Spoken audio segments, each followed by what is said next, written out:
Hey everybody, Garcia here, and today I'm taking a look at an expansion to Menara. This is Menara Rituals and Ruins.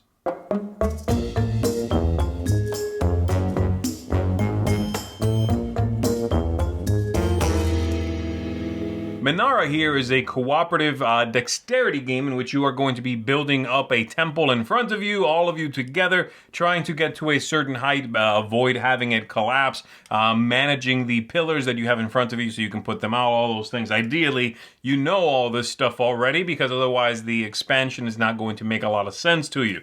I'm not going to be showing you the base game here, I'm going to be showing you the expansion. So you should know all that. The expansion is going to give you a few new things. It's sort of a modular expansion. You're going to get more floors.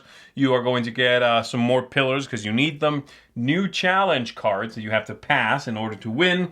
And then a couple of other things you can add. These gems that you have to stack on there now as well. You are going to get a deck of cards that changes how the game is played. Gives you new rules that you must follow. All sorts of little things. And you can mix and match what you throw in there, all right? So I'm going to go ahead and give you a look at what comes in this box, explain the different parts of the game, and then I'll see you on the other side for my final thoughts.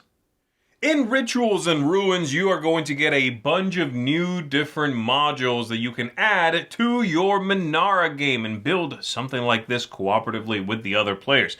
You are going to get Tears of the Gods, these pieces right here that you are ideally putting out onto these different floors. You are going to get the Rituals, these cards that are going to be basically variants you can choose to play with. You are going to get a deck of cards that tells you what floors are coming up next. Instead of just stacking them on the table, you can use these. And there's a few different ways you can use this. Make it easier, give yourself a choice, or make it harder, not even see which floor is coming up. And you are going to get, of course, new floors with new special abilities on many of them. And you are going to get even these two golden columns, which were available before as a promo for the game. Well, you're now going to get them right in the expansion. So, I wanted to give you just a look here at the kind of thing you are creating with this game, just in case you're not aware of it, or you haven't maybe seen one in a while. It's a gorgeous game, so I'm going to go ahead and tear this down. I'm going to show you what comes in the expansion, walk you through the different versions, different modules that you can choose to add in, and then after that I'll tell you what I think of it, alright? So here's pretty much everything you are getting in the expansion. You have all these new floors. You can choose when you're setting up the game to include as many of these as you want to. And these pillars and these new cards are going to be getting added to the game if you add any of these floors. They give you a breakdown in the rule book here as to how you must manage this if you choose to add any of these floors to the game. One of the least engaging parts of the expansion, I have to say. It's kind of annoying. You have to find the floor. It has its name next to it, and they tell you how many easy, medium, and difficult cards you must add, and which pillars you must add. So if you want to add just a couple of these, you got to go through the line, figure out what goes in, add the pillars to the bag, add the cards randomly to the main deck of challenges that you are facing. So there is that. Some of these floors have really cool, interesting new abilities, which I do enjoy quite a bit. You have some like these two over here, in which when you add a pillar, it must go, in this case, there first. And then for the next one you add, you must push that pillar with the other one that you're about to add to the next location, and then add this one. And then for the third one, you must advance this one to the next spot and advance this one to that spot and then add the third one. Not too easy, especially when this is a few levels up, and it's really tricky on this guy with that tiny little bridge between the two sides of the tile. So very, very cool. I like this a lot. You've also got a few other ones that tell you in the order in which you must play pillars. 1, 2, 3, 4. And you've even got these two in which you're going to add pillars to these holes in them, so that the pillar is resting. It has to be the right color, so that's a black one. I'll do this one here. You have to add a pillar that is resting in that space like so.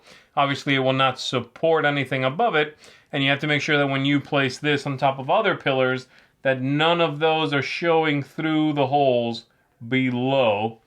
so that you can actually add the ones above it, right? So you do something like this, and then you do that. You have to add this in here like so, and be very careful with it like that. That's the idea. Really tricky stuff. These are the most difficult ones, I would say. They're very, very hard to do well. Some of the other ones have special rules as well. Of course, they're double-sided. They'll have different things on both sides. One more thing you want to decide if you're playing with the golden pillars. These two, you just set them aside. You can always choose to add these in. If you happen to be missing a color, for example, bam, you can just throw one of these in. They are, however, shorter than these pillars, so they will never support anything. You cannot rest a floor on top of these, but you can put them anywhere, and you have two to play with for the entire game.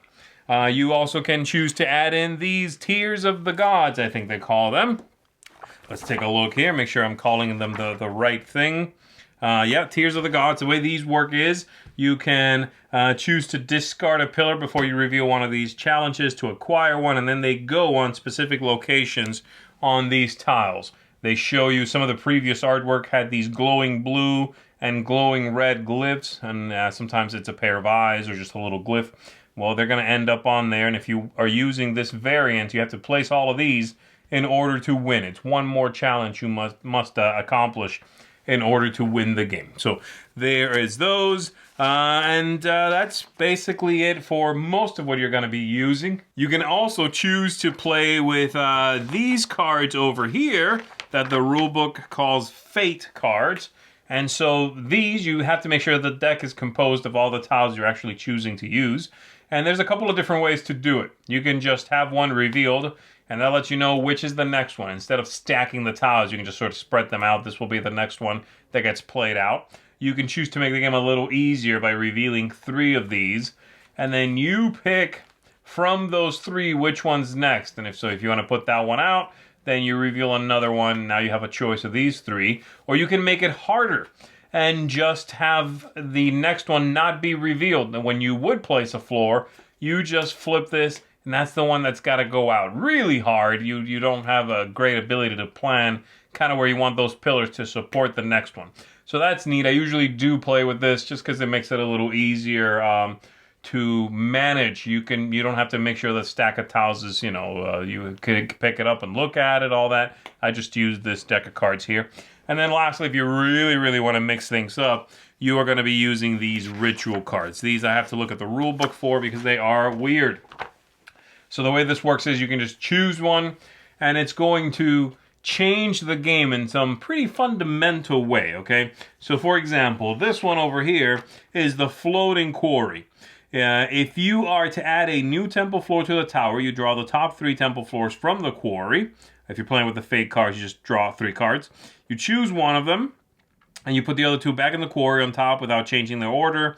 If you choose the 2nd or 3rd temple floors, you may build it only as the top level of the temple. So that one is going to change the way in which you build floors. You might have, let's see, this one here. Let's take a look. It's going to be the Enlightenment. Add temple floors to the temple exclusively with the light side facing up. All right. There is the fire one. Let me find the fire one. Where is it? There, that one.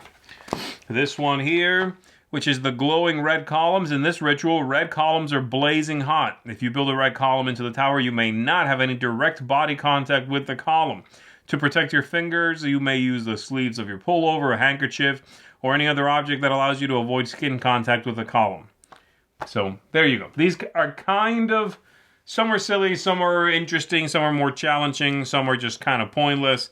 They change the game in some way. And the rulebook is going to give you a bunch of scenarios that you can choose to play with down here, where they break down every part that you would include. So let's just take a look at a random one over here. This one, in the heat of the moment, you would use the double axe, which is this. You would use the Bridge of Dangers. You would use the Wedge Moon, which is this one. The Ring of Balance, the Thorn Moon, the Crescents of the Sun, which are these. You would use all of those. You would add the columns necessary as listed on here. They tell you to include the golden. They tell you to include some new construction plans. And then the glowing red columns would be part of this one, right? So they tell you what to do. You can just pick one of those. They tell you everything you add, and you just start from there. I do wish that adding and subtracting parts of the expansion was a little easier, but there you go. They do give you a bunch of ways in which you can use this stuff, and everybody will develop preferences for one thing or another. You also want to make sure that you keep your columns separate in a different bag or so, because otherwise it'll take much too long to set up the game a different way than the last time you played it. So there you go. That's basically it. More content, certainly, of largely the same type, but a few things that are really very different. These, and then some of these concepts on the tiles are pretty outside what we've seen before in Menara, the base game. So that's it for Rituals and Ruins. Let's go ahead and go back up top. Let me give you some final thoughts on this expansion here. All right, there we go. So before I start, I do want to say that Menara, I think, is a brilliant game. I really like Menara a lot. It's engaging, it's fun. It's a really different cooperative game. There are certainly many dexterity games out there, but most of them are not cooperative. And I like the way this game feels. I like the camaraderie that builds around it. Most of these stacking games, you're hoping somebody messes up. And in this one, you're cheering each other on. You're trying to do the best you can together. I like that quite a bit. The expansion, I like for the most part, but I am rating this lower than the base game. This was not the kind of expansion that completely blew my mind. I like a lot of the things in it. Some of the things I doubt I'll ever use again. So let's go ahead and dive into it, shall we? So I'm going to start with the things I really like. The aesthetics are great. Everything here looks fantastic, matches the look of everything in the core box. No issues there whatsoever. The replayability. You're going to have a ton of new combinations, and assuming you enjoy them all, the replayability here is going to be truly tremendous. There are so many new ways to play. You can choose to play with those scenarios they list in the back of the rulebook. You can just mix and match what you want in there. Tons of replayability. And then the game length is still good. The game is still tens. There is still a lot of interest and excitement in it, so I like that as well. Lastly, the tactics of strategy, the luck in the game. New floors, which is the main thing that I would say has a tactical implication to it. They're fantastic. I really like the new floors. They are engaging. They give you new challenges that you have to contend with, like the sideways pillars and the pushing the ones out there around. I love both of those challenges. They are really engaging and fun, difficult, interesting. If there was one complaint about this game I had before, was that it was a little bit on the easy side. No longer true. You can now definitely mess with how difficult this is. So let's talk about the two things that I thought were a little bit weaker, okay? Thematic ties. The theme here was always a stretch in this game, and now even more so. These pillars are on fire. These pillars are cursed. It's a stretch. It doesn't really feel like anything that you are actually doing in the game, so I don't care for it very much. And then the ease of play. Like I said, I like that you can adjust difficulty. I think that's great. You can now make the game a little bit easier for yourself. If you were having trouble before, you can make it harder, a lot harder, if you really want to. The issue I have is mixing it all in. You know, you have the chart, and you have how to combine this with that, and you have to pull out pillars from your bag and add pillars back into the bag, all that stuff. So it's a little... It gets in the way of getting ready to play, you know, unless you set it up ahead of time or you don't change your mind about the way you played last time.